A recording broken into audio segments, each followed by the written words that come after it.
Just they said to connect to our higher self. Is that always done through meditation, or is there an instant way, intention we can connect faster? Oh, they love this question because thank you. Straight away they've just come in. There are no shortcuts. There are no shortcuts. I love it.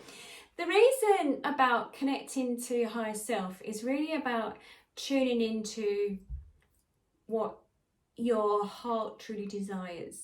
It's really about your higher self is part of your soul. It's part of you. It's an extension of you. Your higher self is listening into that frequency that your soul is sending you information.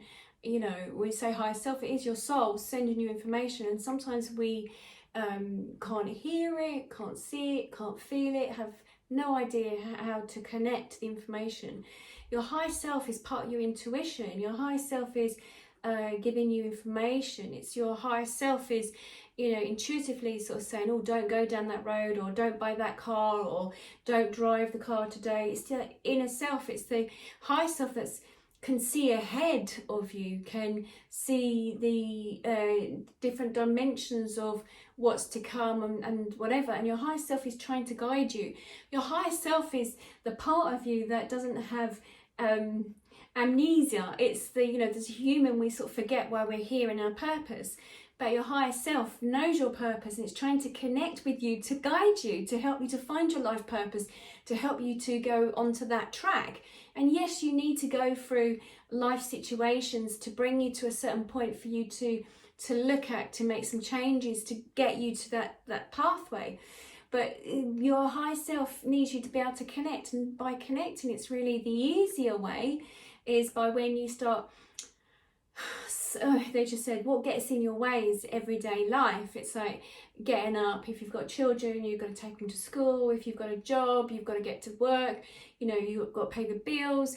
All this clutter that goes in your subconscious mind and your mind, it fills that space up so that you then don't have the vacuum, they said, as in hearing your higher self, your guides to connect with you. Your higher self, your guides, everybody, everything that's there is waiting to connect with you. But when you're busy, you know, haven't got time for meditation. Exactly, it's through the meditation that you start disconnecting from all the clatter and all the noise that's going on for you in your world. And they sort of said, you know, really at the moment with the empaths, you know, people who are very empathic and can pick up on, you know, a complete stranger across the other side of the road. They can sort of feel what's going on for them.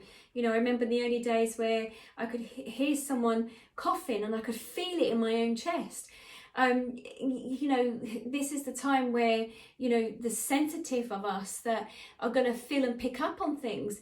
So being taking the time to have the meditation is about hearing your own self, you know, putting everything on pause for a time. It might be a 5-10 minute meditation, makes no difference at all. You know, you don't have to do 2 hours like me, but because I do this every day, there's a different reason why I do this. But through meditation, it just settles you. It's about finding that sweet spot. It's about connecting to the inner voices to some degree, and those inner voices are coming from your guides, coming from your higher self, who wants to connect to you, wants to whisper in your ear, wants to guide you, wants to say, no, you're right, you know, that person's not right for you. And you know, the human, it's like, yeah, you know, what do you know? And you almost like have this battle in your head, and you know, it goes on and on and on, and you're like, oh, why am I so confused? Or, you know, taking that step to that job, or making a commitment to buy a home. When you know, you don't connect to your higher self, you're not in tune with your gut feeling, it's not so quick and easy. It makes life harder. You know, I mean, even like with me, my now and human self, am I having a really emotional time and trying to decide on something?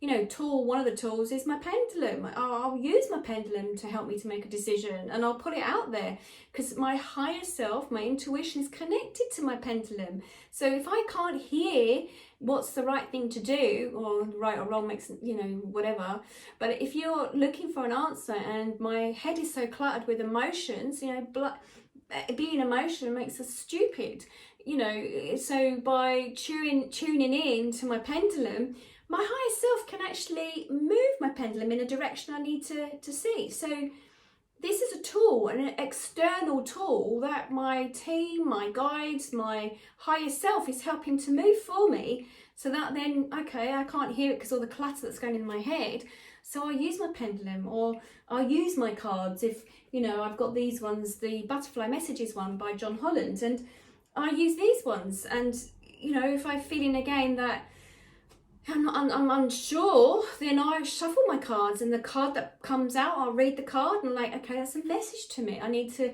look at that message. So there's so many tools that you have around you. And okay, thank you. They just said, you know, the other thing of when you're connected to your intuition, and you know, they say that with meditation, because it helps to bring you into the moment, it sort of disconnects you from the noise around you, and you're going to hear more noise. If you're an empath, you're going to hear everything. You know, there's some people I'm hearing right now that sometimes your ears will feel quite sensitive at the moment. There's going to be a lot of noise. You know, if there's noises of vehicles or people chatting, you know, that's because you're becoming more tuned in, you're becoming more sensitive to the sound around you. That's going to be another sign of empaths opening up an intuition. But you know, through meditation, it sort of closes off the external world. It sort of brings you internally, where you then, okay, thinking they used this terminology before, like the umbilical cord. It's the umbilical cord to the universe, to your guides, to your team, to the universe, to the divine light. Yes, they're saying through meditation, it's a way of the human stopping for a couple of moments to connect with that, and then it makes it easier, and then it becomes louder, that you can start hearing the guidance and not hearing the external sounds around you, because that's going to get more. There's going to be more external sounds going on. Okay, thank you. They use this word brainwashing, but you know, not that I just said that. There'll be that going on as well. I hope that answers your question.